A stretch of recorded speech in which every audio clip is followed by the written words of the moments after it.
Hello and welcome to the month of April. This is the month ahead reading for April. It's the general reading for all of the signs. I will be creating videos for each of the signs, so be sure to subscribe to my YouTube channel so that you can be informed whenever those videos come out. But we have a lot. There's so much to cover for the month of April, so I thought it would be best to do a general reading overview for the entire month and then break the month down for each of the signs. So to get started, wow, we have a couple days left of March as of today, Sunday, the Libra full moon. Lots of pretty exciting energy has already begun. I'm sure that you all felt that shift from water to fire over the last week. I'm sure that you're feeling that there are certain awarenesses of who you've become in the last year that have finally become to your consciousness. That's going to quicken in the next week as Mercury enters into Aries, where basically we are going to be getting the communication to ourselves that'll be so much more clear and so much more direct, and Mercury is going to speed through Aries super quick and move into Taurus mid-month already in April. So there's going to be a lot of rapid communication happening this month, a lot of rapid changes made, a lot of negotiations. I've been watching a lot of Jordan Peterson movies on YouTube or videos on YouTube, and something he said about the way that we can show up with our egos. There's three primary ways that we can show up. We can show up as a tyrant, where we just speak and want to get our way. We can show up as a slave, where we're kind of in a power struggle with another tyrant. So we have like a low, an underdeveloped ego, like if you catch my drift. Or we can show up and negotiate. And he says negotiation is actually quite vulnerable because it requires us to admit all of the sort of immature or embarrassing truths about how we really feel. And it's a perfect time for us to brush off those negotiation skills, especially while the sun is moving through Aries, especially while Mercury is moving through Aries so quickly. We do not need to come off as tyrants, and we do not need to come off as slaves. We absolutely must come into this sort of innocent ground where we negotiate by speaking into all the little things, all the petty things, all the things that are like, hey, I just don't really like to do this because it makes me feel like it reminds me of when my mom used to make me do this when I was a kid, and I really resent doing it now. Or like, I just really blah blah blah. Like there's certain like immature kind of small reasons, and maybe even sometimes really big reasons for the things that we need to negotiate in our lives. And having true, authentic, vulnerable negotiations where we just show up as our true selves is going to be the most effective way that we can use Mercury moving through Aries in the next few weeks.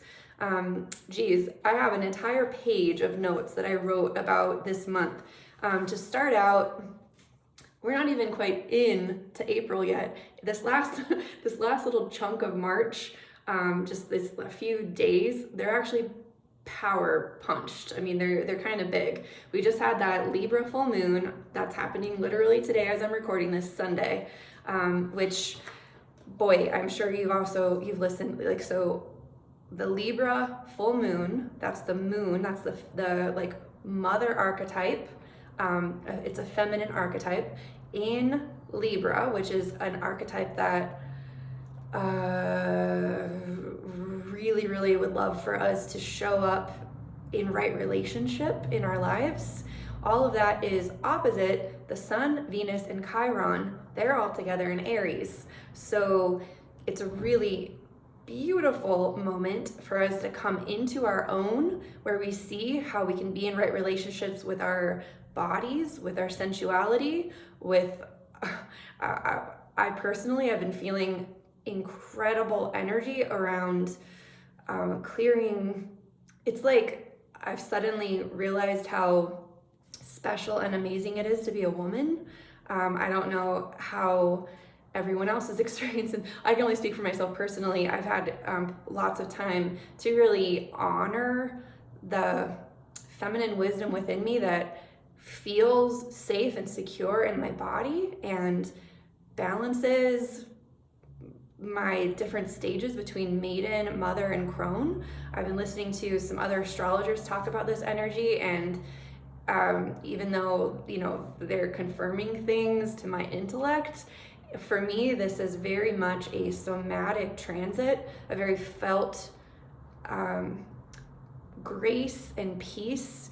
It feels like parts of my acceptance of faith and being comfortable and at peace in the present moment have completely,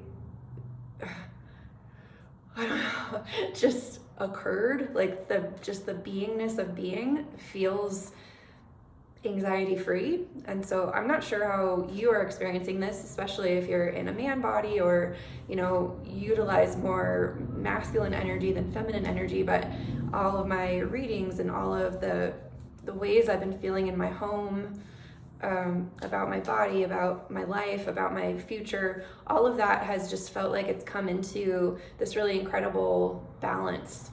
And so that's how I'm experiencing this transit. And moving into the rest of the week, we've got Mercury conjunct Neptune, which, you know, maybe I'm feeling already. When Mercury conjuncts Neptune in Pisces, this could feel really beautifully idealistic.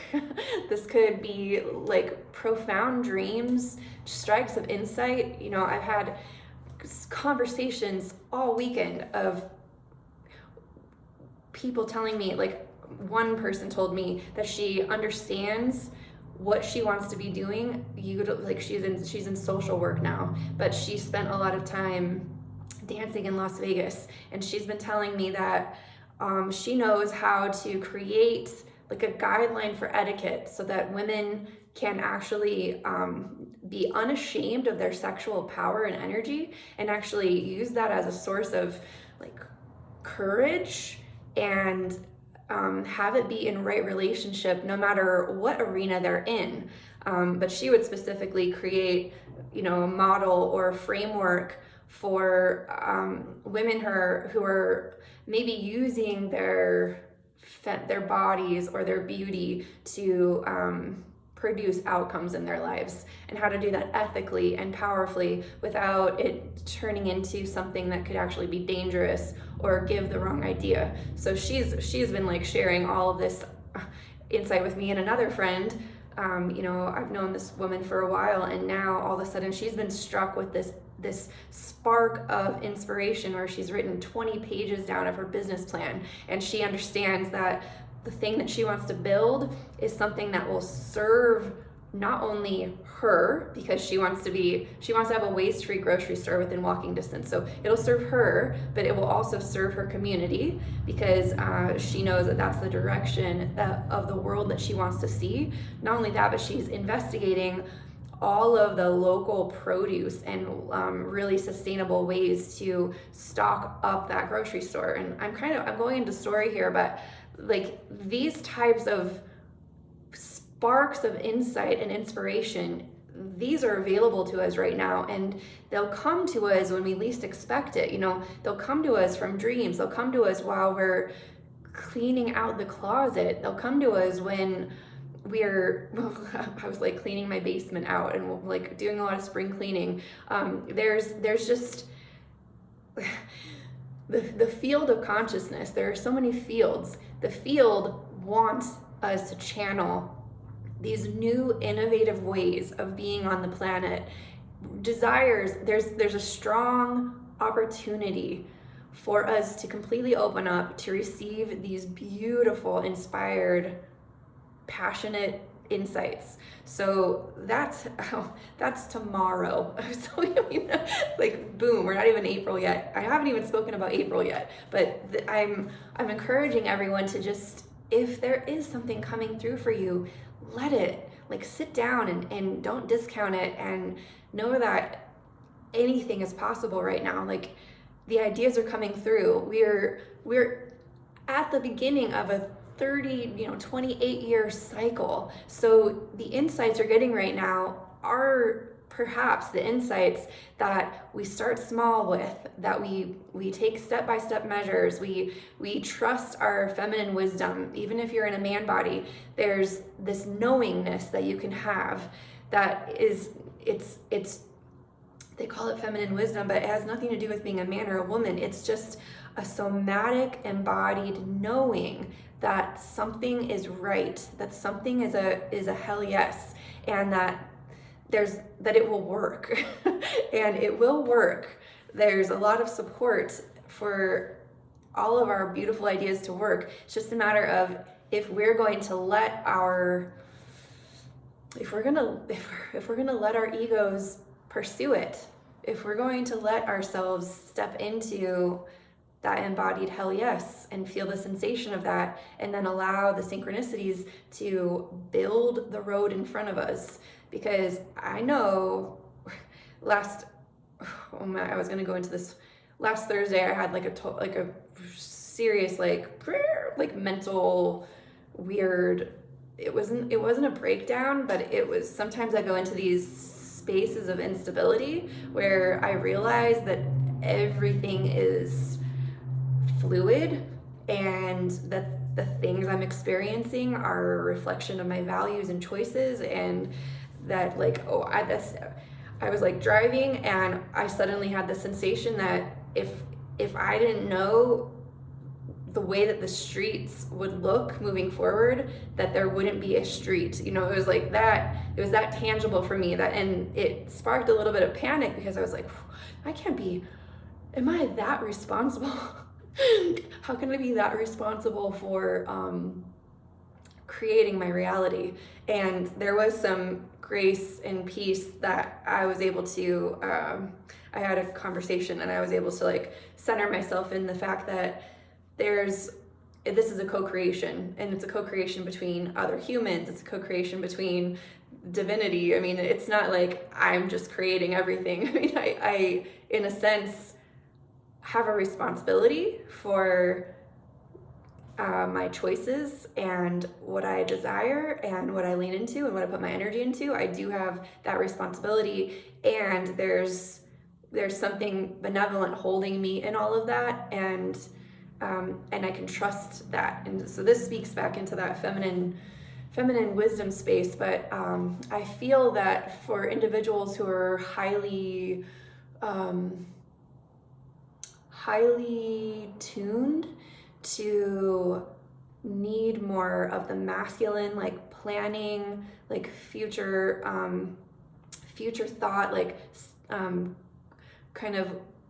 it's kind of I think of masculine energy in a sense of you need the blueprints and you need to order supplies. If you're going to build a house, you need to have the vision, and then you need to know how much are you going to need for all of this, and then you need to draw the plans up, and then make sure that those plans are shareable with others so that you can execute what you need to do, and then you take action step by step. And there's a huge plan. I mean, we wouldn't really have infrastructure. We wouldn't have we must have masculine energy to help us execute any kind of project to completion.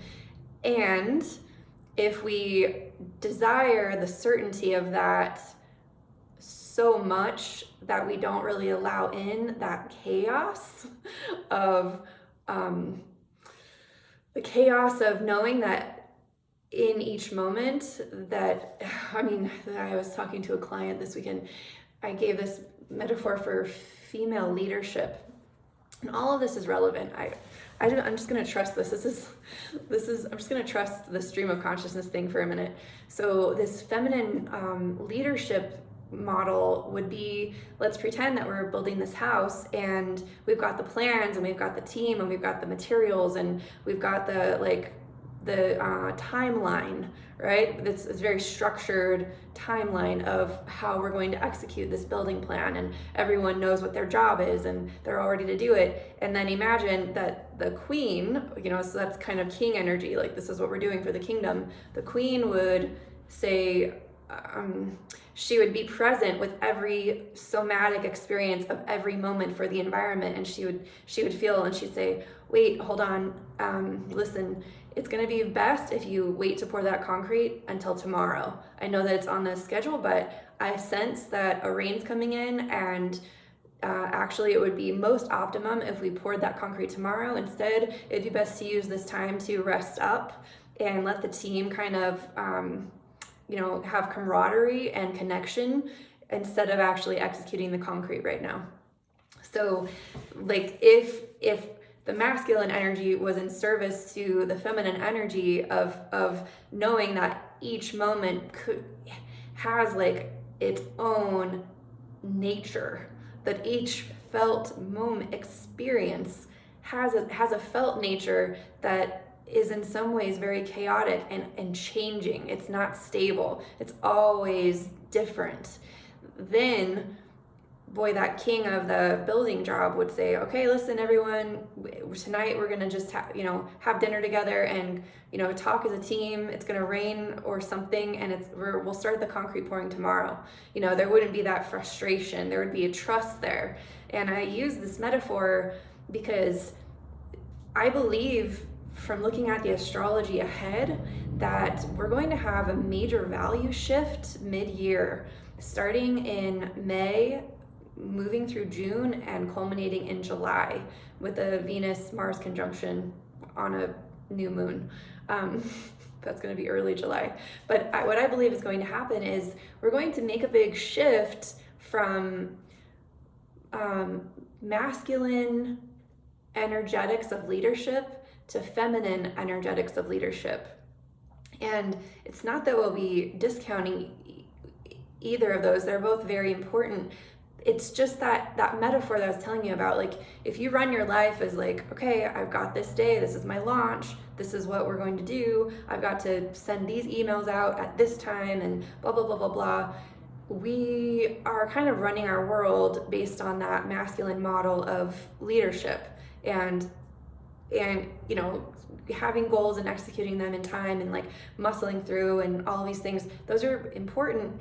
However, I feel that there will be much stronger value placed on that feminine leadership and I feel the energy is calling us to just hang back for a moment, or, oh, right now, I feel the inspiration right now. Let's do it. Like, we had the structure, we knew that we were going to do it, but I feel right now is the best time to do it. It's sort of like, it's like being in tune with the astrological energy.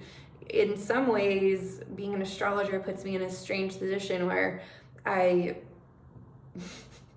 use mental forms to create a structured blueprint or map for the energies, and no matter what, I show up every day with feminine leadership in my life of like, and this is how that's showing up, interesting, and this is how that feels somatically, and this is the decision I'm going to make today or right now in this very moment, and I'm going to trust that regardless of if I'm in a more relaxed state or in a more active state, regardless of what the astrology says, that's exactly how it feels. That's how it's showing up for me. That's my felt experience, and I'm going to lead from there, because whenever I try to push things, it's far more effortful, and it doesn't necessarily give me a high quality moment when I muscle through and push things that don't feel energetically aligned with my somatic knowing. So anyways, I hope that you were able to glean some wisdom from that. I don't even exactly know what I just said, but I trust that was what was meant to be said. Anyways, that's Mercury conjunct Neptune. And then I believe what I just explained was the Venus Chiron Sun conjunction that is also occurring this week. Now, let's get to Aries. Or not Aries, I'm sorry, let's get to April. April, they both start with an A, so I got confused.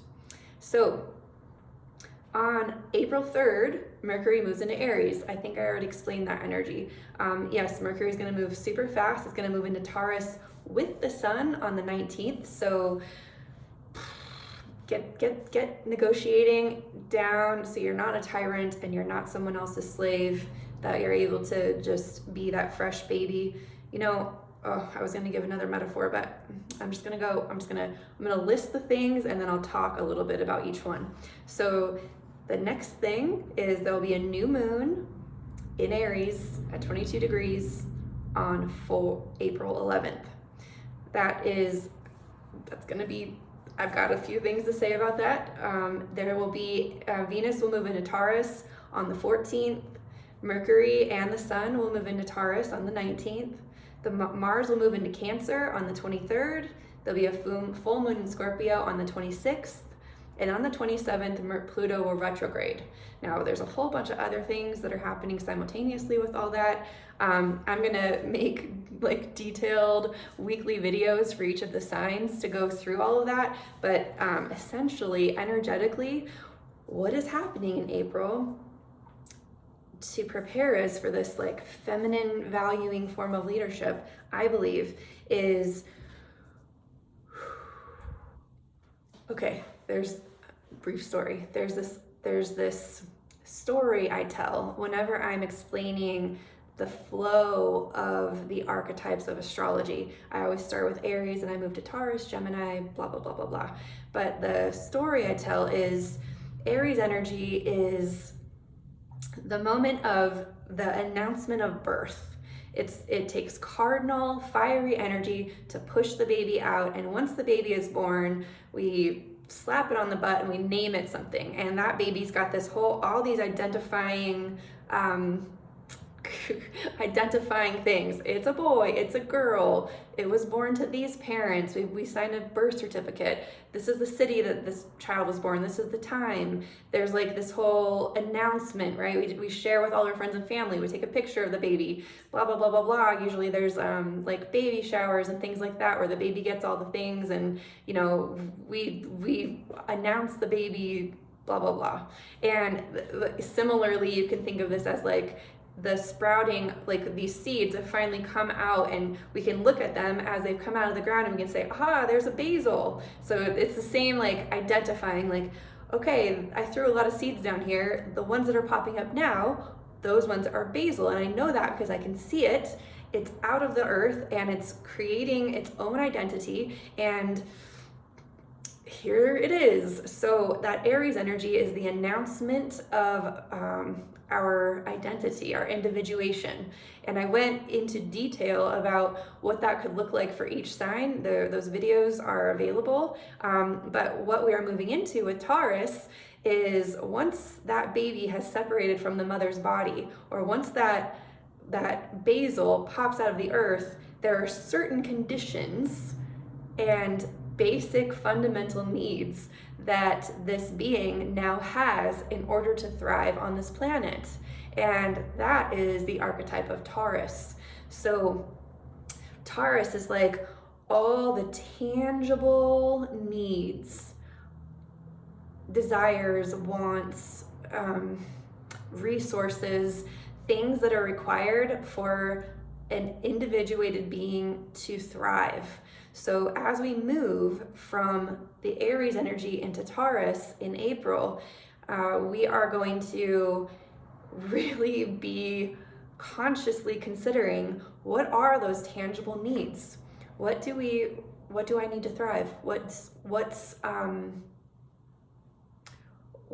to serve my body? What's going to be healthy for my body? What's going to be healthy for my finances? What's going to be healthy for my business? What's going to be healthy for my relationships? What are the things I need to focus on and value in order to shore up the survival of this thing? And we all have this Taurus energy in a different placement, right? I've got Taurus in my 5th house, so I'm going to be focusing a lot on what I need to feel joy, to feel creativity, to feel pleasure.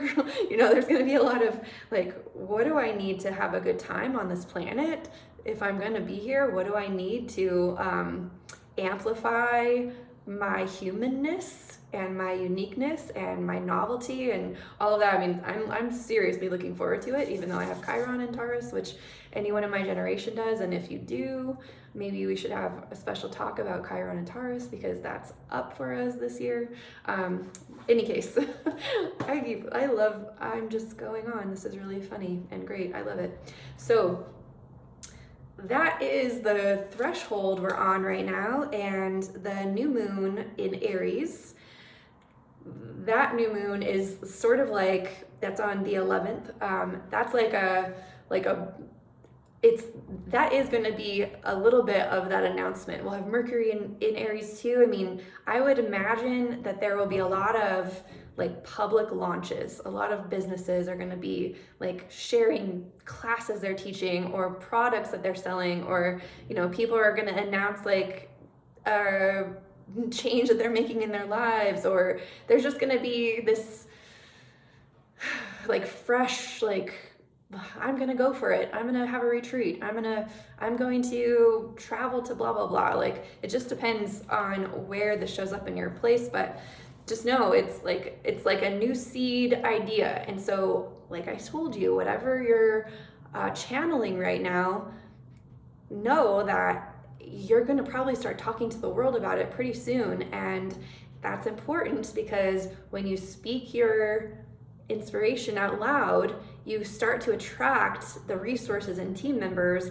necessary to bring it to fruition, which is what the Taurus season is going to be all about. So at the time of the new moon, Mars will be squaring Jupiter and Pluto will be squaring Venus. So there will be some tension. There will be this we're going to feel like we want to take big action. We're going to feel like it could be fairly, like, that's why I say announcements. There could be this like, gosh, it's not happening fast enough feeling. Like, gosh, like, I just want this to be here now. A little bit of impatience. And with Pluto squaring Venus, that feeling to me is like, you know, Pluto's about to go retrograde and still in Capricorn. So it's kind of like, yes, my sweet, I know that you feel this, and it requires just a little more patience. We need this to feel sustainable. We need this to feel like a win-win-win. We need this to feel right for everyone. And because both Mars and Venus are being squared by these bigger, like, powerful planets, it just could feel like we're chomping at the bit. And it's fine. Just know that there are certain things that require some time to mature. And, you know, that basil, you don't pick off the leaves from the basil and eat it when it's only got like 3 leaves on it, right? Like, yeah, that basil is going to create the most amazing pesto in a little while, but the pesto is going to be amazing, and it's wonderful to be thinking about that. But let's just give the basil plant a little bit more resources and care and development before we start taking all the leaves off, right? Like, that's what I feel the new moon's going to be about. Sure, make the plan for the pesto, but just remember, it should excite you to nourish the baby. It should excite you to, you know, give the baby everything it needs, whether that's a new baby product or business or anything, book, project, whatever. Venus moving into Taurus on the 14th. Taurus is Venus's home sign. I actually see it a little differently. All the astrologers say that Taurus is Venus's home sign, but I'll be honest with you, I actually feel like the Earth is Taurus's home sign. That Venus's home sign is actually Libra, which they say she's got co-rulership. In some ways, I have different somatic senses of astrology, but there's a lot of different schools of thought out there. In any case, when Venus moves into Taurus, imagine that she's like, all right, it's time for all of the best food. It's time for massage. It's time for sunlight. It's time for really beautiful music, lots of sensuality. It's time for that joy that you feel when you hear someone laughing in your world. I mean, it's time for a sensual experience on this planet as Venus goes through Taurus, and she is preparing us for that feminine leadership. It's absolutely, as much as you can, take advantage of your somatic wisdom, of the felt experience in your body.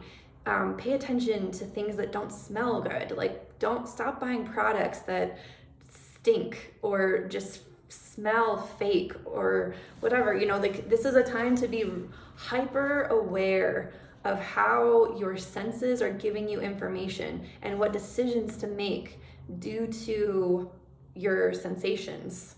On the 19th, Mercury and the Sun will move into Taurus. So it's like Venus moves in there first, and then just a couple days later. So it's like you're feeling like the body sensation of all of this, and then you get the conscious awareness and the ability to communicate it with yourself and others, like to make sense of it all. But she's, stepping in there first, so just feel it. Then on the 23rd, Mars will move into Cancer. Now, Mars goes through Cancer. Mars in Cancer is actually, we have a tendency to act from our emotions. Because we're feeling all of this somatic wisdom now, Mars is still, our masculine principle is still kind of in the driver's seat, is still kind of feeling like a leader. And so there could be some, strong impulses to behave based on repulsion and desire and sadness and happiness and all the cardinal feelings, the feelings that show up for you before you even consciously understand why. They're the feelings that show up, and then you have to make a story about it to kind of try to rationalize it or make sense. And so there could be a lot of energy of us feeling and acting from that. And I believe that this is actually preparation for our masculine principle for that union between Mars and Venus that's going to happen in July. Mars will be moving through Cancer, kind of being conditioned through the emotional body, so that when he emerges into Leo and Venus joins, the king and the queen can actually be sitting on the throne equally. Then the queen will kind of take the lead, and the king will serve her. And so I believe that this motion of Mars through Cancer that we're going to experience starting on the 23rd is actually, it's accompanying Venus conjuncting with Uranus. So that's Venus experiencing this strong energy to prepare her for leadership.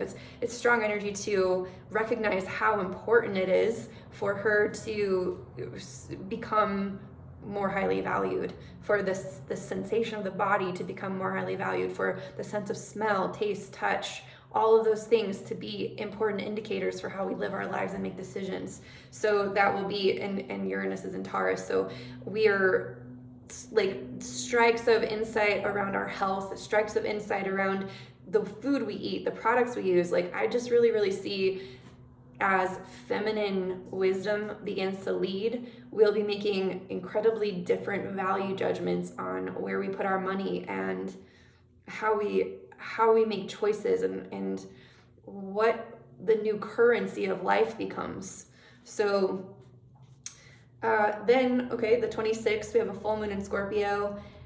That is going to be a reflection of our somatic boundaries. So Scorpio always sort of wants to show us how we feel when we're very vulnerable, and how we avoid our shadows or see through the masks and see straight through the lines to the skeletons. And Scorpio wants to cut out the bullshit. Scorpio wants to see through all the manipulation. Scorpio wants to get it raw and real and vulnerable and authentic. And so that full moon is coming at a pretty wonderful time, because we are going to be having that many people are going to be acting more on impulse. So we're going to see more of everyone's authentic being, while Mars is going through Cancer, just acting from feeling, and Venus is going through Taurus, where she's just feeling everything sensually. I mean, these two characters within us are